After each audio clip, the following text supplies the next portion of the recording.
Welcome to The Other Side of the Page, a bookish podcast where we yap about the books we love and the songs that give us main character energy. We're here to sift through the chaos that is our TBR. And to let you know why a book might just be your next favorite read. I'm Britt, dramatic plot twist lover and champion for MMCs needing to be more pathetic and down bad. And I'm Hannah. I almost just said the same thing as you.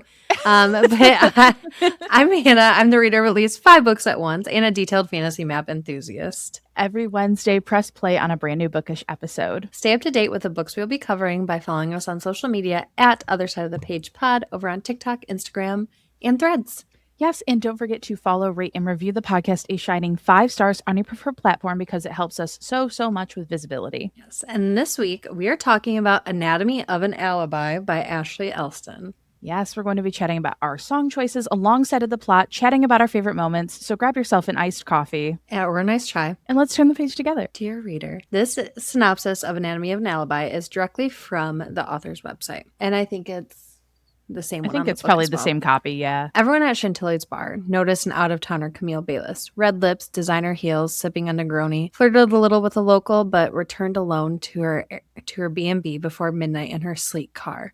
But that woman wasn't Camille Bayliss. It was Aubrey Price.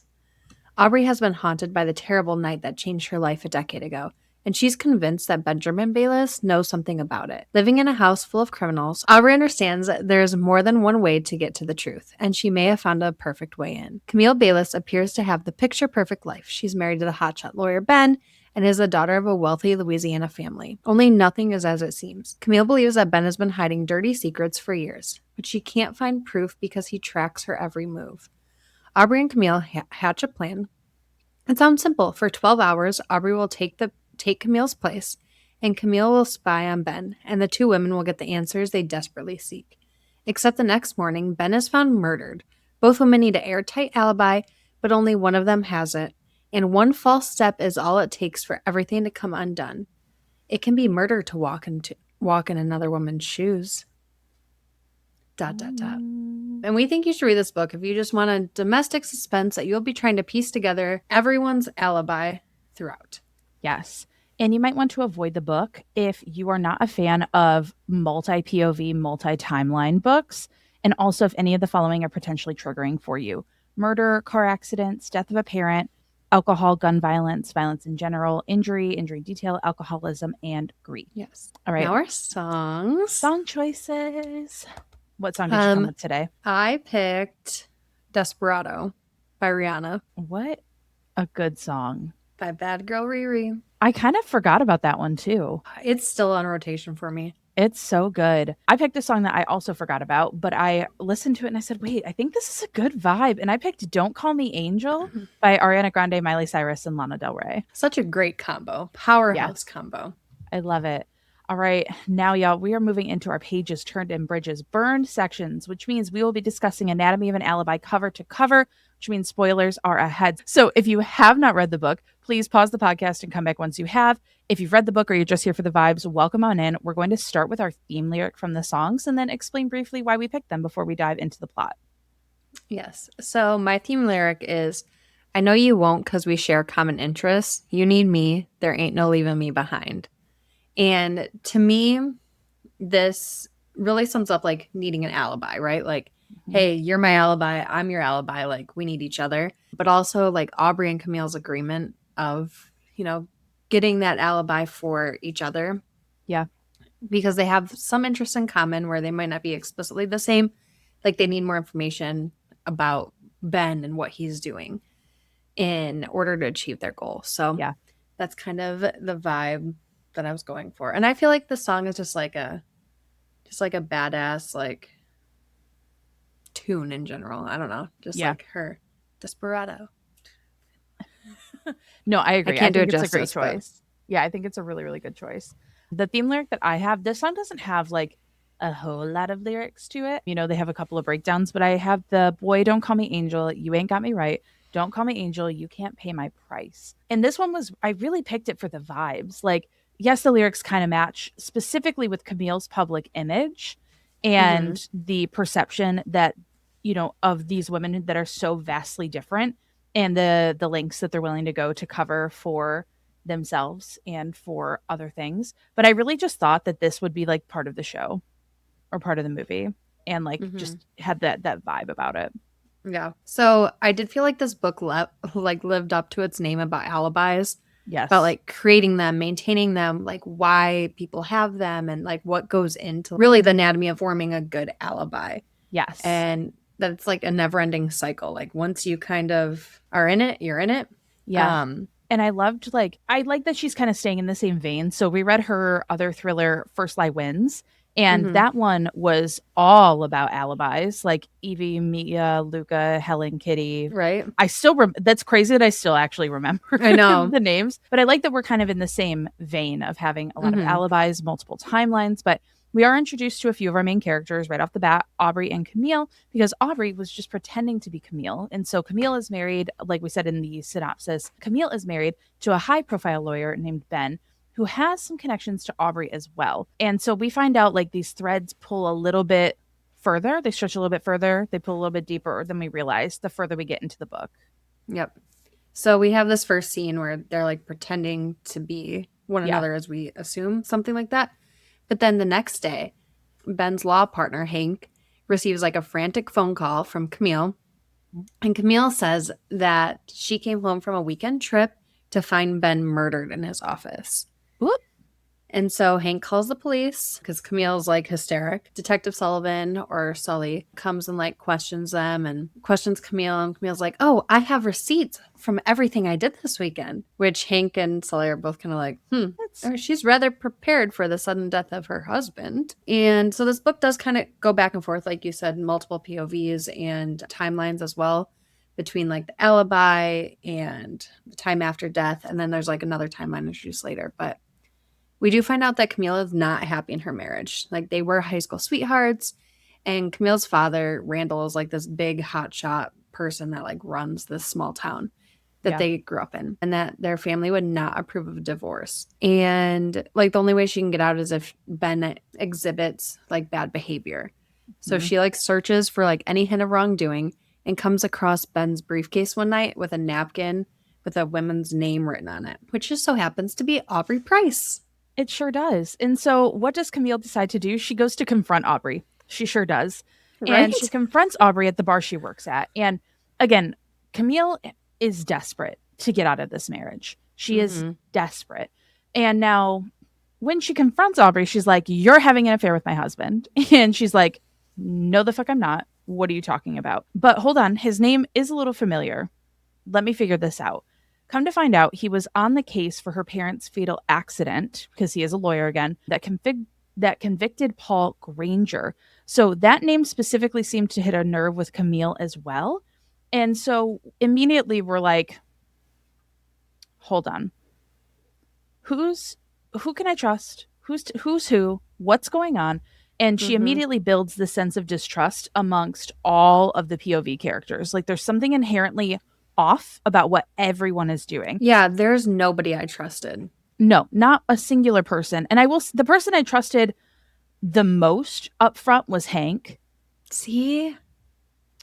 I don't know. Yeah, see, I at first I was like, maybe Hank's got his shit together, Yeah. especially as stuff started coming out about Ben's, shady business happenings on the back end of stuff. I was like, okay, he seems like he might be, Yeah. you know, I think like Camille was the one I trusted only interesting. because I think she was so hell bent on like him having an affair that I don't think she would have had him killed. That makes sense. It I does make I don't sense. know. But anyway, No, I'm so totally with you there. but at the same time I didn't trust any of them. Yeah. So Aubrey's parents died years ago in a car accident caused by a drunk driver that we assume is Paul Granger because he was found guilty and he's been in jail. But Paul's actually been writing to Aubrey like frequently and assures her that he is innocent. Yep. And there's this guy Deacon that lives in the same house as Aubrey, and they like have a little like love affair kind of going on, a little crush or Mhm. whatever. And he just so conveniently finds that Ben's private investigator through like who he works with and everything. And the private investigator is in like a large gambling debt. And so Deacon's boss cousin buys the debts and in exchange for telling him everything that he's doing with Ben. So they get a Yeah. lot of information that way. And so Aubrey does tell Camille that Ben might have had something to do with her parents' death and they make a plan. And this is kind of where the book started, like their plan to have this alibi. Yes. And so they put this plan together that Aubrey's going to pretend to be Camille for a weekend because Ben wants her to like go to this festival or something out of town, Yeah. which was also sketchy. So And sketchy. And the way that we learn about Ben through like the past, but then we also get down the line his perspective on things, which I thought was mhm, so interesting. But everything that Ben did felt so shady to me up front. And I was like, this is wild. But they set up this whole plan, and Aubrey, however, decides to not follow the plan that they set up, which honestly, okay, hear me out. It is the risk that you take when you accuse someone of sleeping with your husband and then using them for an alibi. Like, there is like an inherent risk there, but she has her friends help her clone Camille's garage door opener and places a tracker in Camille's Range Rover, which is really sketchy. Now remember though, Aubrey is living in a house of criminals. mhm, Aubrey is in like the house of crime over there. And also Deacon reminded me of Devin from First Light Wins, the relationship that mhm, Deacon and Aubrey had. It yeah, felt very much like the Devin relationship. And I kept getting them confused because I still remember, like I said, all those details yeah, about First Lie Wins. Anyway, but her friend Serenity, so Aubrey's friend, takes Camille's phone to the festival so that Ben can assume that's where his wife is. Like Hannah said, Ben wanted her to go and like get away for the weekend while Ben was also away for the weekend on like a business trip. He was out of town and he's like, why don't you get out of town as well? Like, you go take care of yourself. Of course, we know that wasn't Camille. And instead, while Serenity has Camille's phone at the festival, Aubrey and Deacon actually use this time to go to the jail and meet with Paul Granger directly. yep. And Paul keeps swearing his innocence and mentions that like Foster, who is the old chief of police, was the person helping him and trying to get him cleared. And we know that Foster is dead from the private investigator's information. Mhm. And Foster was the old chief of police that helped Randall Everett, who's Camille's father, cover everything in their small town. Now, like we said, Camille comes from a very powerful family. And the Everett family, when we say cover up everything, we mean this man has a chokehold on every operation in this small town, which is just incredible.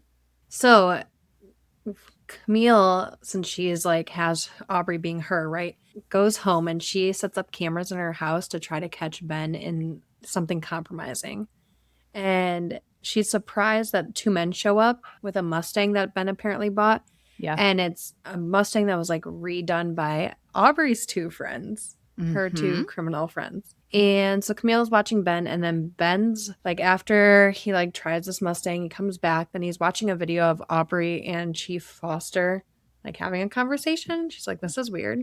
Yeah. And then Margaret, Camille's sister-in-law, shows up, and Margaret and Ben have a conversation, and Margaret reveals that Silas, Camille's brother, was the one driving the car way back when, and Ben served as his alibi. And Ben tells Margaret that she needs to keep quiet, and then he has as a private investigator got him a key to the evidence that would reopen this case, but they're going to get the evidence so it stays hidden and buried. Correct. And Camille ends up having to sneak out of the attic because she thinks Ben is gone.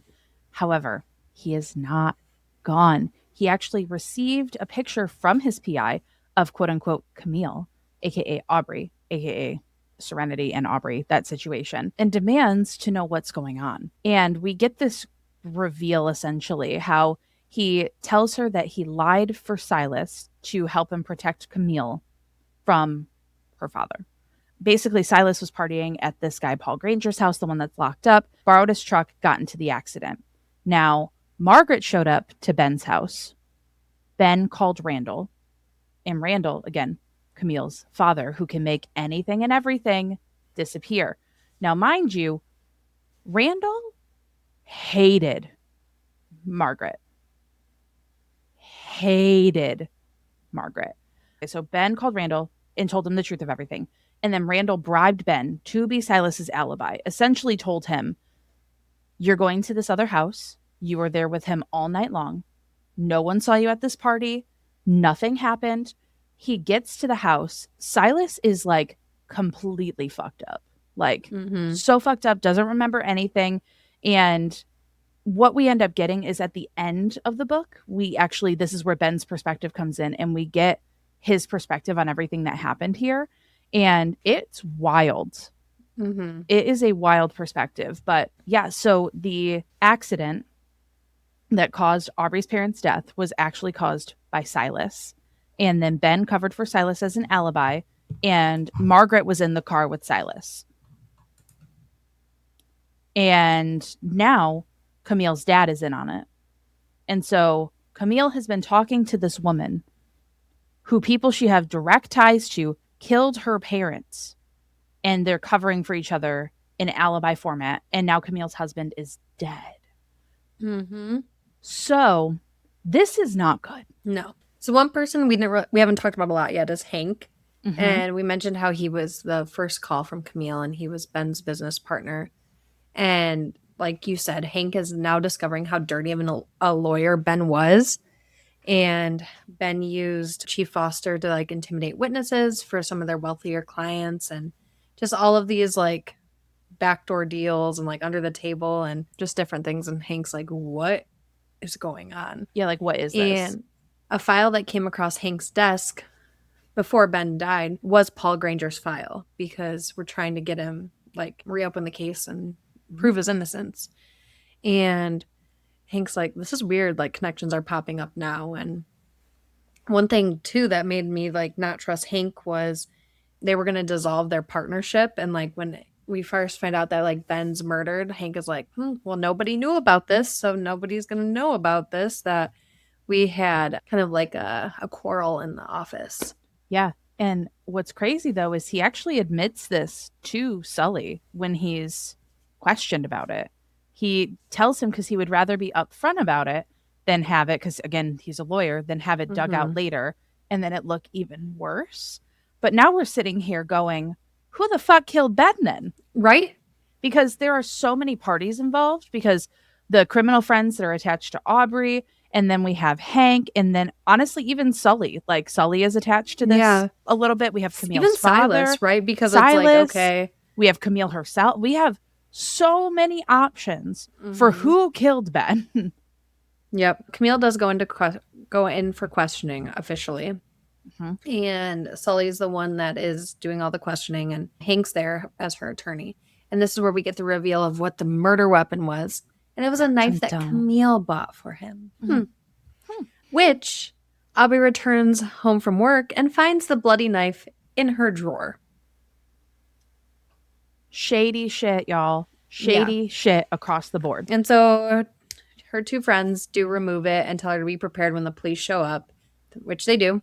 But they come up empty, right? There's nothing they find. And Aubrey calls Hank and is like, yo, the police just came. I'm pretty sure I'm being framed for this murder. Can you come, like, check it out? Yeah. And Hank goes and notices all the letters and gifts from Paul, because, like, Paul sends her, like, a little, like, leather gift every time that he makes. And so Hank goes to visit Paul, and there's, like, a little, like, show where he's, like, selling his stuff at the prison. Yeah. And so Hank, like, talks to Paul about the box and is like, hey, like, did you sell this? Like, it looked different because it was a typed letter. And Paul's like, oh, we're not allowed to type letters. It's handwritten. And Hank's like, okay. I feel like Hank's, like, putting all the dots together. And he's like, okay, but what about this jewelry box? And Paul's like, oh, there's a hidden compartment at the bottom. Who would have thought? And so Hank, like, calls Aubrey and is like, you gotta check the bottom. And Aubrey's like, okay. Sure, my roommate's boyfriend is just hanging out there too. Like, this could be like a big case. I'm just like, Aubrey, idiot. Like, use your brain. And also, I think she was like minorly, because of her infatuation. I forgot his name because I keep wanting to say Devin. Deacon. Yeah.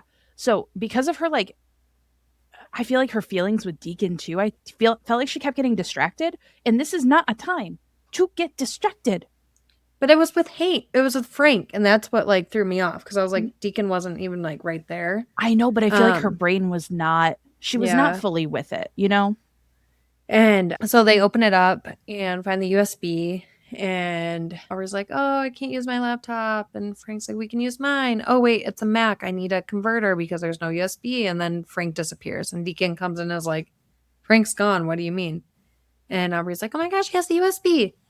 And so Frank shows up with Silas because he's working for Silas. Yep. And they have the USB. And Camille and Silas did go to Chief Foster's place earlier, and the gun safe was empty. So they've been on the hunt for footage as well. And so they watch the video and realize who was actually driving the car that night. Margaret Silas was driving the car. So her sister-in-law was driving the car, which is the one that was like hated by Camille's dad, and then allowed Silas to be framed for it. Yep. And let him take the fall. Yeah, because, well, then we get like Foster's note too that he, right, it's like on the USB, I think his saying like he didn't think that, he knew that Randall wouldn't cover up for Margaret, but he would cover up for Silas. Yep. So that's why they like went along with that and kept that footage secretly. Yep. So, Silas leaves wherever they're at watching this video, and before Camille can leave, Margaret shows up and bonks her on the head. And it just reminded me of like a Nancy Drew game when you like choose the wrong path and it's like, oh, you died. Literally, all roads lead back to Nancy. Yeah. Forever and always.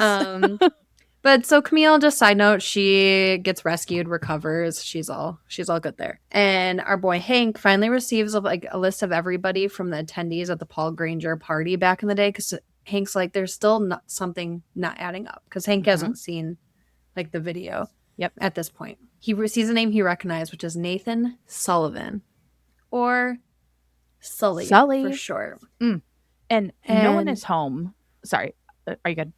Yeah, you're good. Okay, perfect. And no one is home when Sully arrives and threatens Aubrey. So she has the realization that Sully is the one that killed Ben and tried to frame her, because who better to commit a murder and plant evidence than the detective investigating it? Yep. Who better? So he actually tries to strangle Aubrey, and Deacon comes to the rescue. Sully's gun ends up going off, and it kills him. Mm-hmm. And so one thing too that we learn in Ben's his flashback is like the when Chief Foster comes to like interview them after the accident happens, Sully's with him. And he's like guiding him in what to say in his witness statement, when normally, they're supposed to be like unbiased. He's like, you should say this. So you were with Silas, this. And you can kind of see that forming right there. Yep. So Silas arrives at the scene and devises a plan to help Deacon from not going to jail, and that Aubrey must say that Sully killed her parents and then killed Ben to keep the truth from coming out, to kind of wrap that in a nice bow for everybody. Yep. And Hank does say that he'll go along with this in order to protect Camille, that like, okay, cool, like we created this alibi for everybody, this background, 2 people that are dead, are done, or we're done.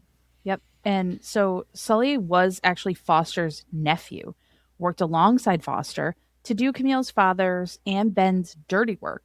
And what he did was he actually killed Ben to prevent him from revealing the truth of the dirty moves, because it was starting to weigh on Ben.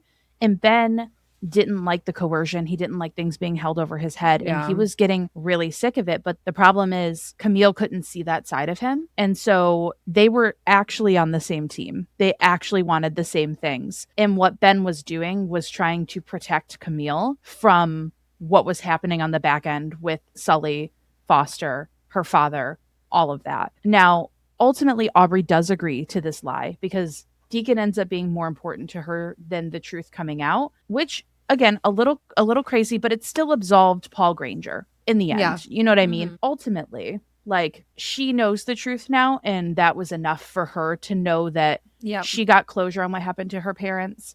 But that whole situation was just so fun. I know. So then the story wraps up. Aubrey is working, and Silas comes to order a beer. And he loudly tells Aubrey that he's worried about Margaret's drinking. And then conveniently, he receives a phone call that Margaret just died in a car accident. So he leaves, and Aubrey realizes that, Silas thinks that he just got justice for her parents. Yeah. And she's not really sure how she feels about it or if that's the right thing because she kind of accepted, okay, we Yep. know the truth, like we're here. And she also realizes now that she's Silas's alibi if anyone asks him about his wife's death. Yep.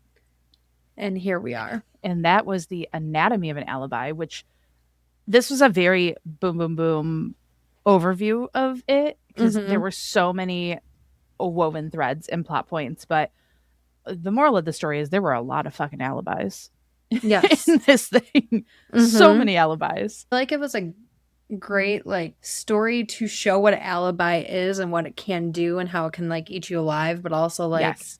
provide justice for people as well. I thought it was interesting. But Yeah. one of my lyrics that really actually stuck out to me in my head, why this song connected, is it starts off with sitting in an old Monte Carlo, a man whose heart is hollow.